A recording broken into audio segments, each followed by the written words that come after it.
Well, good evening, everybody. This is Jeff from USMLE-Rx, and I wanted to welcome you to another session of the RX Question Lab. Tonight, we are going to be tackling the challenging topic of neuropharmacology. So I hope everybody is feeling sharp, feeling rested, and ready to dissect some challenging questions. To do it, we're going to be working with one of our favorite RX coaches, Dr. Paras Vakaria. Paras, would you be willing to introduce yourself? Sure, thank you, Jeff. Hey guys, my name is Paras. I'm a dermatology resident here in Dallas, Texas. I originally graduated from pharmacy school and then went on further to complete medical school. I also am an RX coach with USMLE-Rx, so work one-on-one with students such as yourself to help prepare you guys for the step 1 and step 2 CK as well. And I'm happy to help lead tonight's session. So with that, we're going to begin tonight's session with question number 1. Now, you're going to see as we open it up that something's missing, and that something is the answer selection. So that is a part of our process. So first thing we do is we recommend that you cover up the answer choices. And the reason we do that is because sometimes you may get distracted. You may see something within the answer choices that you're not familiar with, or that might lead you down the wrong path. So we say cover up the answer choices and then read the lead-in first. Now the lead-in within a USMLE question is the actual question part. So we say read the lead-in and then read the vignette. Okay, so that is our method, and that's how we're going to proceed tonight. So let's get started. So again, the lead-in for this question is: the most appropriate next step in the acute treatment of this patient's condition includes a medication with which of the following mechanisms of action. It looks like I have not changed my, I'm sorry, I still had the poll up. I apologize. So again, the reason you weren't seeing the answer choices and you weren't actually seeing the question either. So let's start again. The lead-in for this question is: the most appropriate next step in the acute treatment of this patient's condition includes a medication with which of the following mechanisms of action. So let's read the vignette. A 20-year-old woman comes to the clinic with a severe unilateral throbbing headache. She has similar episodes several times each month. The headaches are associated with nausea and occasional vomiting, and they do not respond to ibuprofen. So the question: the most appropriate next step in the acute treatment of this patient's condition includes a medication with which of the following mechanisms of action? It's that's a pretty complex question right there. So you need to think to yourself, how many steps is it going to take for you to reach the answer? So we encourage you to go to the question box and let us know how many steps you think that it will take to solve this one. And while we do that, I will pass it off to Paras to go through the answer choices. Paras. Thank you, Jeff. So what we're going to do is we're going to kind of show you what we think are the important clues in that lead-in and the vignette. And so starting off, generally the question is first going to give you demographics. In this case, it's a 20-year-old woman. So you want to make note of that because that can automatically start to clue you in into certain conditions and diagnoses. So you definitely want to make note of those demographics. Then usually they tell you, why is the patient coming into the hospital? Why are they seeing the doctor? And so those presenting signs and symptoms are also important. That's what brought them in to be seen. So you want to make note of that. In this case, it's a severe unilateral throbbing headache. So automatically they're giving us some clues there as well. They usually will also give us sometimes some chronicity, like has it been going on for a few months, has it been going on for a few minutes, so that can tell you if it's more acute or chronic. And in this case, they also tell us a little bit more about some associated signs with the headache and what medications have not worked. So you definitely want to make note of that. And then they're asking us about the most appropriate next step for acute treatment of this condition, and that involves a medication with which mechanism of action. So I think we've got a few steps here. I think one, we've got to figure out what is this patient's condition, what medication is used in acute treatment for that condition, and what is the mechanism of action of that medication. So I think we've got a nice 3-step question here. So let's go ahead and let's take a look at those answer choices. And what we see here are 5 answer choices. And what we recommend to students is that when you go through these answer choices, we recommend that you start at the bottom and work your way up to the top. A lot of times we'll see students who start at the top, they'll see something they like and they'll select it without having gone through all the choices, and sometimes they'll get that question wrong. So doing it this way prevents you from making that mistake and prevents you from biasing yourself. So let's go ahead and do that now. Answer choice E, serotonin receptor agonist. D, blocks sodium channels and increases G-aminobutyric acid or GABA activity. C, blocks reuptake of norepinephrine and serotonin. B, blocks calcium channels. And A, beta-adrenergic receptor antagonist.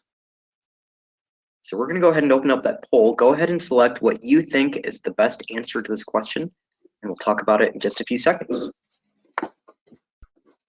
Excellent. Thank you, Paras. Because this is such a complicated question, we actually had to condense it in the poll. So again, the question is the most appropriate next step in the acute treatment of this patient's condition includes a medication with which of the following mechanisms of action. So we shortened that to MOA, and so hopefully you've got the gist of it. So go ahead and make your selection. We've got about half of you have voted so far, so we encourage everybody go and make your choice. It's a good question to get things started. A good 3-stepper. As I said, this should be a good night. There's a lot to learn here. So let's see. So we've got almost 3/4 of you have voted. So I'm going to go ahead and close the poll. And let's share the results so you can take a look at the spread. So looks like most or the about 40%, well, 42% of you went with E, serotonin receptor agonist, and 25% went with block sodium channels and increases GABA-aminobutyric acid activity. So, but all of the answer choices here did receive double-digit votes, so good spread. So let us hide the results, and we will reveal the answer, and the answer is answer choice E, serotonin receptor agonist. So good job on question number 1 here. If you didn't get it right, that's okay. Paras is going to break it down for us. Paras? Thank you, Jeff. So let's go ahead and walk through this question. So nice job with this first question. So automatically we're told a few things that'll hopefully clue you in as to what condition is going on here in this patient. This is a young female, and this is usually more common in women, but this is a migraine headache. Usually these headaches are unilateral, they're painful, they can have photophobia, phonophobia, so an aversion to light or sound. And in some patients, they may have a preceding aura, okay? So if we take a look at the next slide, we'll see here a little bit more about migraine headaches. And you can see here that this patient kind of fits within that category of a unilateral headache associated with nausea. Now you can see there in treatment, some of the acute treatments for a migraine headache include NSAIDs and triptans, okay? Also ergot alkaloids and antiemetics, okay? So we need to know the mechanisms of those drugs because those could be potential answer choices. So let's take a look at the next slide, and this is talking about triptans, which was the correct answer choice here. So on the next slide, it talks about specifically triptans and their mechanism of action, how they are serotonin receptor agonists. Okay. By being serotonin receptor agonists, they cause vasoconstriction of some of those cerebral and meningeal vessels that can provide some symptomatic relief. So that's why these agents are helpful in the acute phase of acute migraine headaches. Okay. So let's take a look. Let's go back. Let's take a look at some of the other answer choices in case you selected that and why those may not be the best answer. So answer choice D, this is getting at agents such as topiramate or valproic acid. These are anti-epileptics, and they're usually more so for prophylaxis of this patient's condition, not so much acute treatment. Answer choice C, this would be talking about a medication such as tricyclic antidepressants or TCAs. These also can be used for prophylaxis of migraines, but not acute treatment.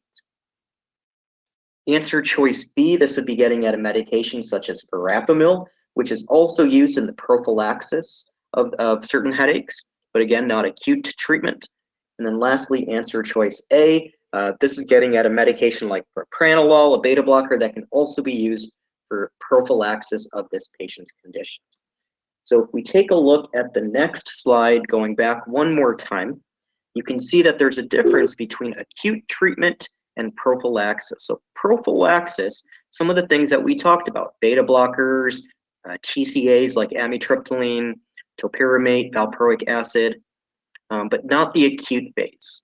So it's important to differentiate those and remember the mechanism of action for those different medications. Okay, excellent. Okay, good job, everybody. Hope you gained something from that one, and now you're ready to roll for question number 2. Had a couple of questions in the chat box.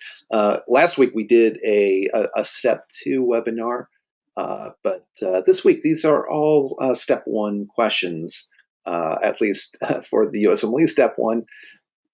But on the USMLE step 1, you're not just going to have 1-step questions. So some of these 2 or 3 step questions are now par for the course, so you need to be ready for them. So let's go ahead and go to question number 2. And we are going to start with the lead-in. Which of the following is the mechanism of the most appropriate drug to correct this patient's new signs and symptoms? Take that in while we read the vignette. A 62-year-old man is brought to the emergency department with confusion, agitation, and delirium.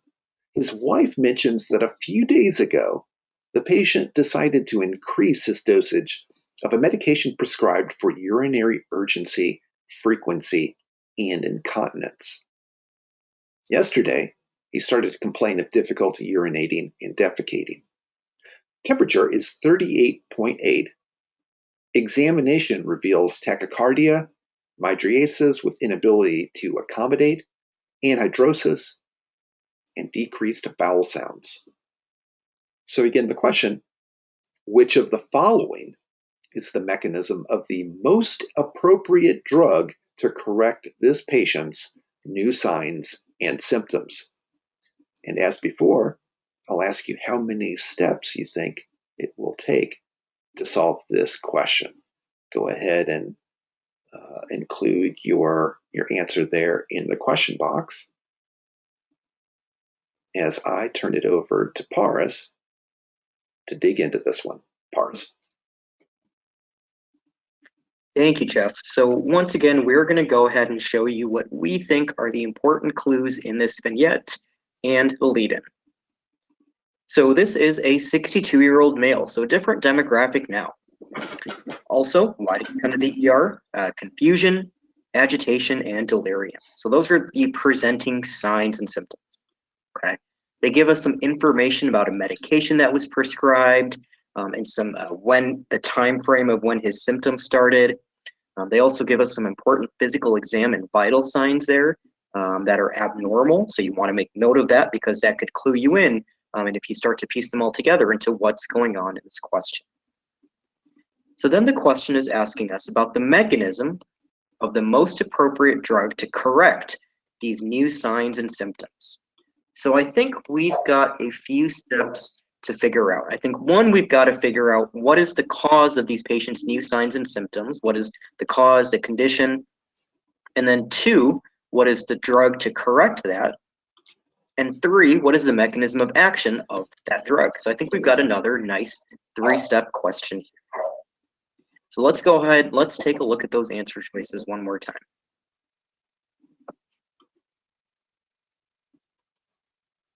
And once again, we have 5 answer choices, and we're going to start at the bottom. We're going to work our way up to the top. Answer choice E stimulates beta-1 adrenergic receptors. D releases stored norepinephrine. C inhibits acetylcholinesterase. B antagonizes muscarinic receptors. And A antagonizes beta-1 adrenergic receptors. So we're going to go ahead and open up that poll. Go ahead and select the answer you think is the best one here. We'll talk about it in just a few seconds. Okay, thank you, Paris. So the poll has been launched. Again, which of the following is the mechanism of the most appropriate drug to correct this patient's new signs and symptoms? Go ahead and make your selection. Give everybody about 20 or 30 seconds to get your vote in. Looks like there is a strong favorite amongst the crowd for this one. So let's see if folks are on the right path.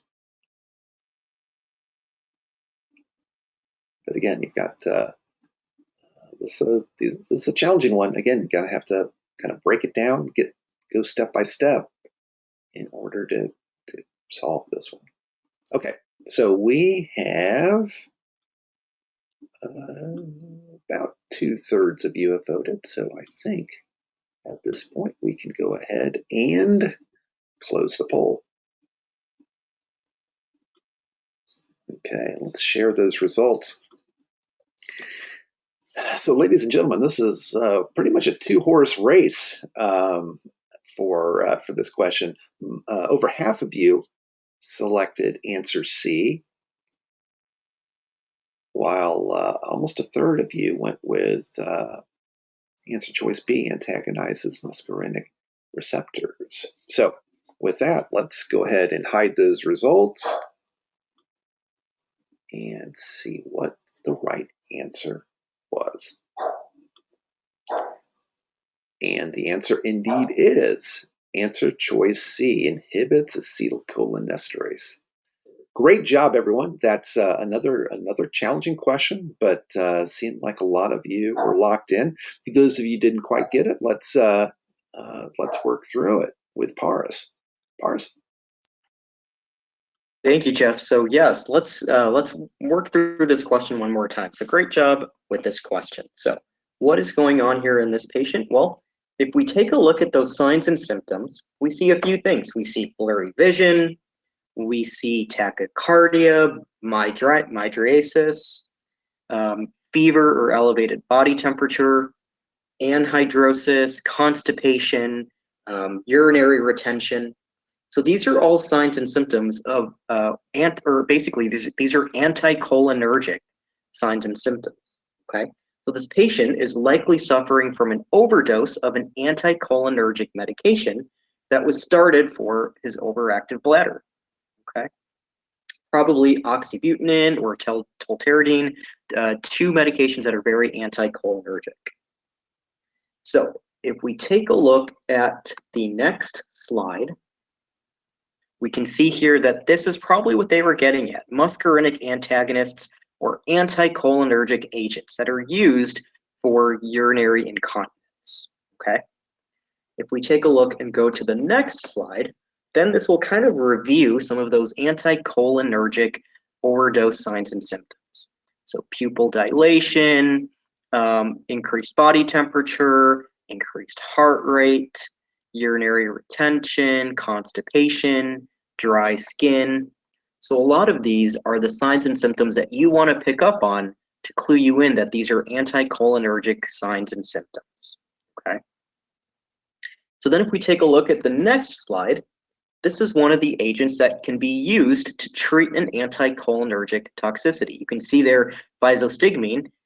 It is an indirect agonist of acetylcholinesterase, okay? And you can see there that its application is an antidote for anticholinergic toxicity, okay? So what this drug does, it is a reversible inhibitor of acetylcholinesterase, okay? So thus, you're going to prevent the breakdown of acetylcholine in the synapse or at the neuromuscular junction. So you will have more acetylcholine to fight those anticholinergic signs and symptoms of the drug toxicity. So this is one of the treatments for anticholinergic toxicity. So if we go back and we look at our answer choices, like most of you selected, that hopefully C makes the most sense now. The other answer choices, we'll kind of go through those. So beta-1 agonists would be something like isoproterenol or dobutamine. These would cause an increase in heart rate and contractility, but this might actually worsen the patient's symptoms since this patient already is tachycardic. Answer choice D, something that releases stored norepinephrine, that's probably getting at amphetamines. Amphetamines are reuptake inhibitors that release stored catecholamines.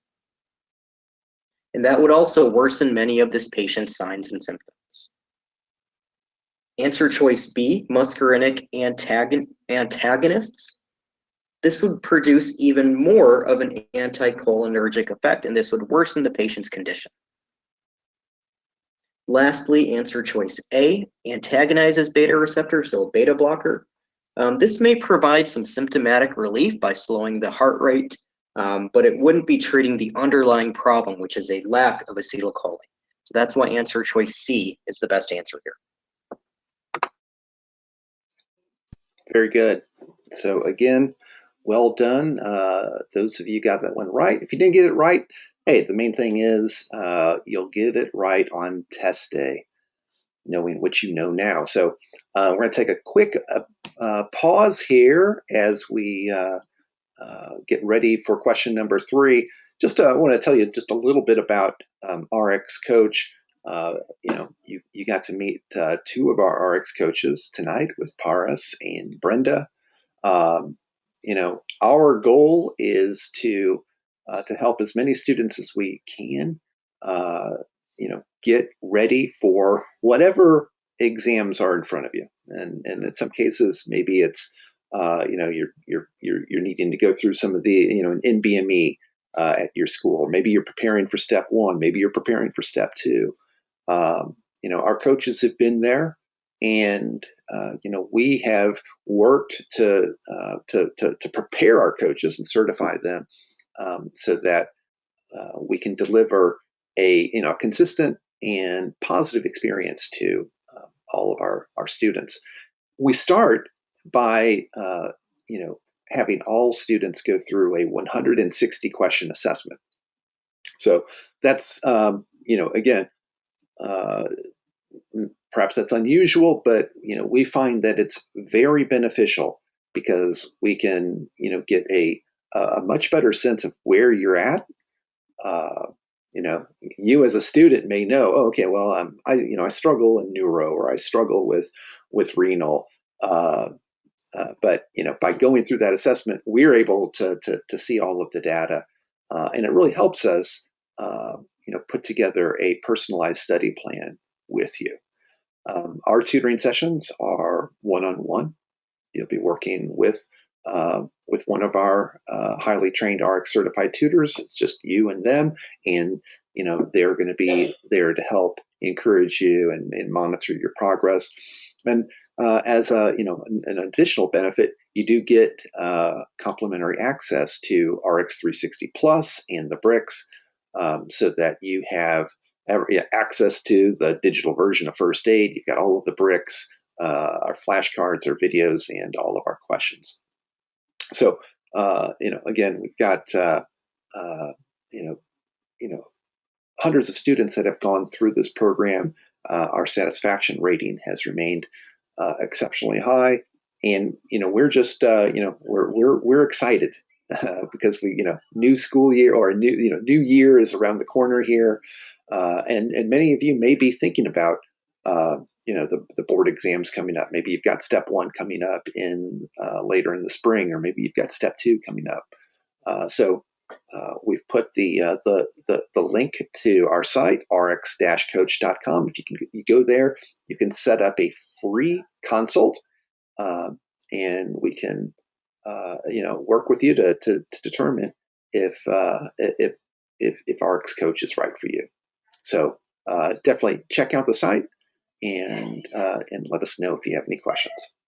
Okay, let's continue on and go to question number 3 tonight. As always, we're going to start with the lead-in. Which of the following medications is the most appropriate anti-epileptic medication to add to her regimen? Think about what that question is asking you as we go to the vignette. A 6-year-old girl is brought to the emergency department after a seizure.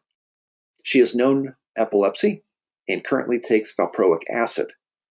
3 previous monotherapy regimens have failed to treat her epilepsy. So again, with the question, which of the following medications is the most appropriate anti-epileptic medication to add to her regimen? Think about that. How many steps do you think this question will require you to answer? And with that, I am going to pass it on to Pars. Pars. Thank you, Jeff. So once again, we're going to go ahead and show you what we think are the important clues in this vignette and the lead-in. So now you can tell we've got a much shorter question. So these clues are going to mean a lot more. So we've got a 6-year-old girl now, and she's brought in because of a seizure. Okay, they tell us that she has been taking a medication and that she's failed a few things before.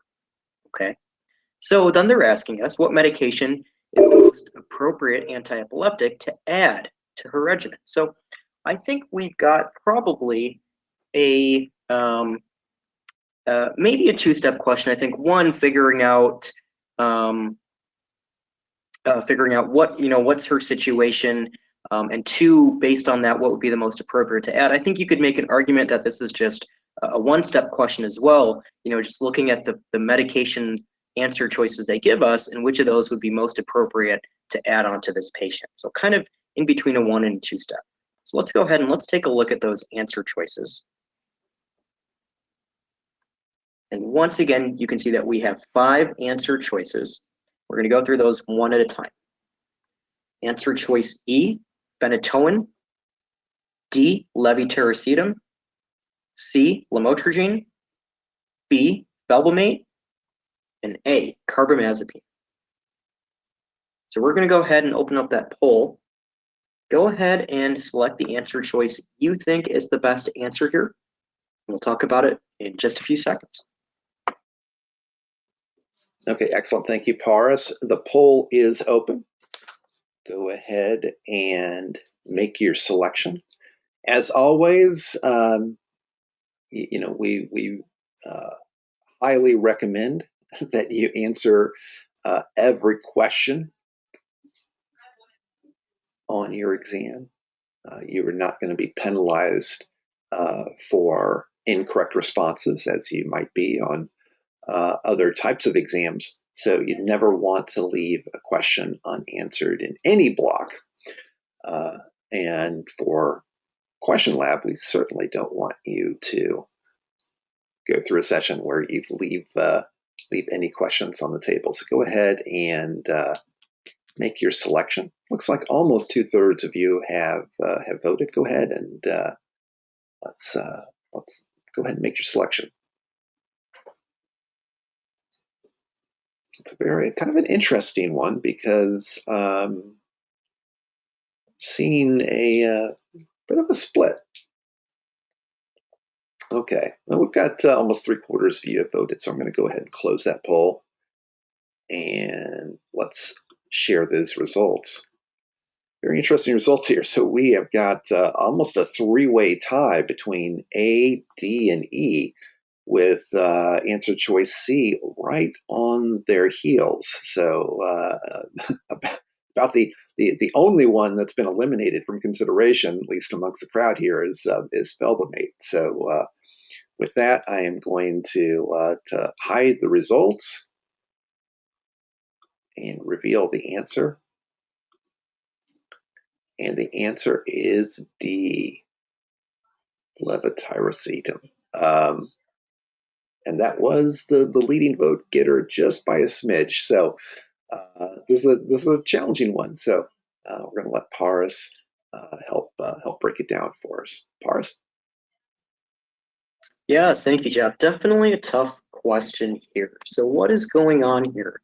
Well, we've got this 6-year-old girl who's having some issue getting control of her epilepsy. 3 previous monotherapy or single drug regimens did not help.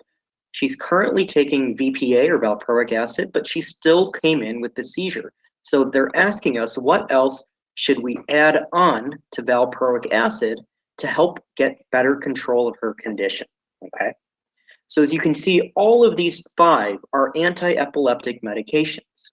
So we're going to have to use some of our pharmacology knowledge to figure out which one is the most appropriate to add on and which one may not be appropriate to add on. Okay. So what that means is we need to know a little bit about valproic acid.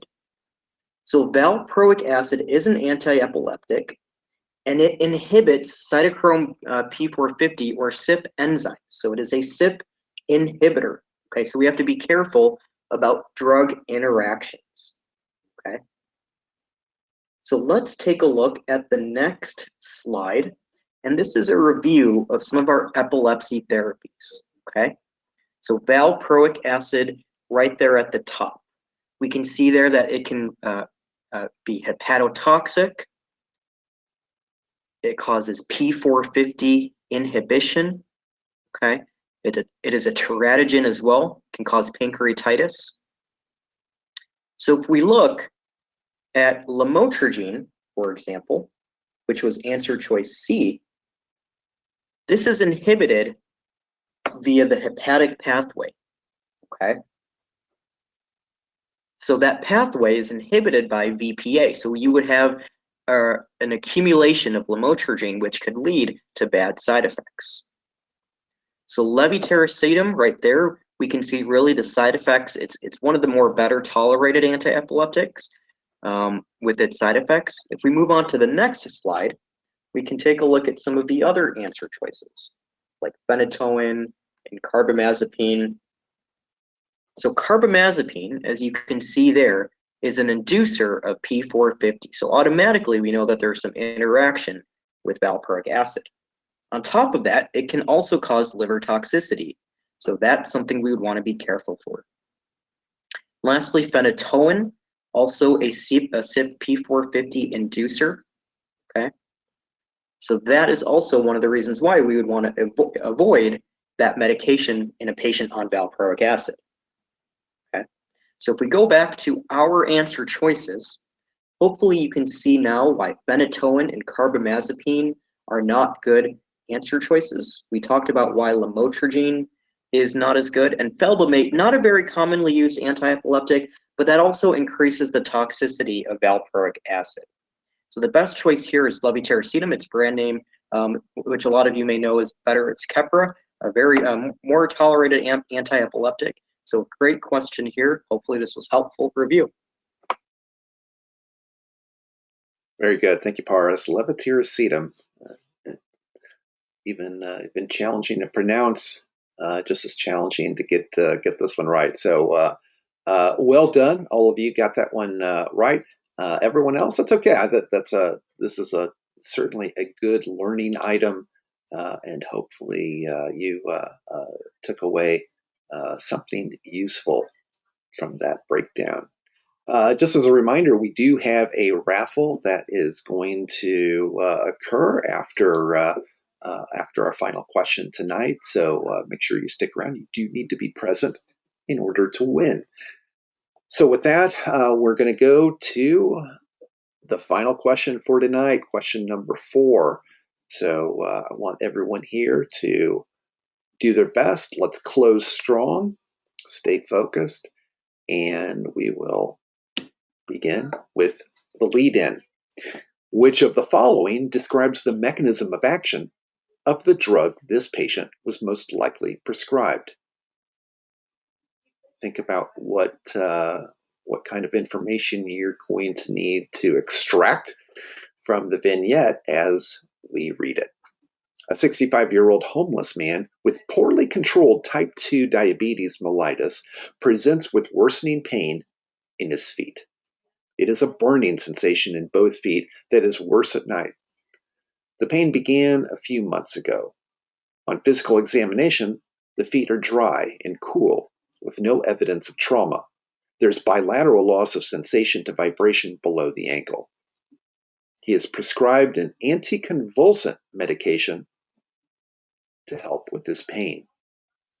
So the question, which of the following describes the mechanism of action of the drug this patient was most likely prescribed? And with that, think about how many steps it might take to answer this one as I turn it over to Paris. Paris? Thank you, Jeff. So once again, we're going to go ahead and show you what we think are the important clues in this vignette and the lead-in. And so this is our 4th time doing this today. So hopefully you guys are starting to get a good sense of what are those important clues in the vignette and lead-in that you want to pick up on. So that when you go back and if you have to reread the question, you've really only highlighted the concise, important information. And also to make sure you're not missing any important clues that could have helped you get to the right answer. So once again, we've got a 65-year-old homeless man. So right away, whenever they tell you something like that, they give you a little bit of social history right off the bat. You definitely want to make note of that because that could be playing a role in the question later on. They also tell us right off the bat that his diabetes type 2 is poorly controlled. Okay. They tell us a few things about his feet, give us some more information, and then they tell us that he's prescribed an anticonvulsant medication, so not an epileptic, and that's specifically to help with his pain. So then the question is asking us, what describes the mechanism of action of the drug the patient was most likely prescribed? So I think 1, we've got to figure out what drug was most likely prescribed. 2, what is the mechanism of action of that medication? So I think we've got a nice 2-step question here. So once again, we're going to go ahead and take a look at those answer choices. We're going to start at the bottom and work our way up to the top. Answer choice E, inhibition of presynaptic sodium channels. D, inhibition of presynaptic calcium channels. C, inhibition of norepinephrine reuptake. B, direct activation of gamma aminobutyric acid receptors. And A, activation of mu receptors. So once again, we're going to go ahead and open up that poll. Go ahead and select the answer choice you think is the best answer, and we'll talk about it in just a few seconds.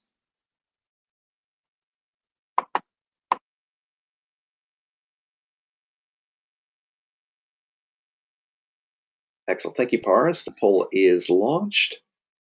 This is the last question of the evening, so take your best shot. Regardless of whether you get it right or wrong, you're going to learn something that is going to help you on test day. And it looks like almost half of you have voted here so far, so that's good. Again, we'll have the raffle coming up here in just a couple of minutes. also got a couple of special offers for those of you that are looking for a deal. Okay, so we've gotten almost, let's see, okay, so 2/3 of you voted. I'm going to give you another 10 seconds. Would love for everybody here to cast their choice, make their selection. Looks like we've got another split vote here, so should be interesting. Okay, over 3/4 of you voted, so I'm going to go ahead and close that poll and let us share the results. And it looks like we've got a tie between choices B and D, with answer choice E right on their heels. Okay, so let's I'll hide those results and reveal the answer. And the answer is D, inhibition of presynaptic calcium channels. Okay, I think something about this question led a few of you astray, so we're going to have Paris guide you back to the right path. Paris? Thank you, Jeff. Yep, definitely another tough question. So let's take a look at what's going on in this question. Well, we've got a patient who has poorly controlled diabetes, so as probably a lot of you had picked up on, patient has diabetic neuropathy, okay? So this patient has diabetic neuropathy, which can cause pain, it can cause a burning sensation, worse at night. And a common anticonvulsant used to treat neuropathic pain is gabapentin. Okay? Gabapentin can be used for neuropathic pain with neuropathy, with post-herpetic neuralgia, so the pain and burning you get after an episode of shingles or zoster. So if we take a look at the next slide, we'll take a look at gabapentin. We'll take a look at its mechanism. It inhibits high voltage activated calcium channels as a GABA analog. And what it does is it's specifically on the presynaptic membrane. So it inhibits presynaptic voltage gated calcium channels. So you do not get calcium influx into the neuron. As a result, glutamate is not released from the presynaptic neuron. And as we know, glutamate is an excitatory neurotransmitter. So we get less release of glutamate, and that which normally would lead to pain. So this can help provide analgesia or some pain relief for these patients. So hopefully, if we go back to our question and the other answer choices, hopefully you can see why that is the best answer here. The other answer choices, once again, answer choice E is talking about an anticonvulsant such as lamotrigine, but is not usually used for neuropathy.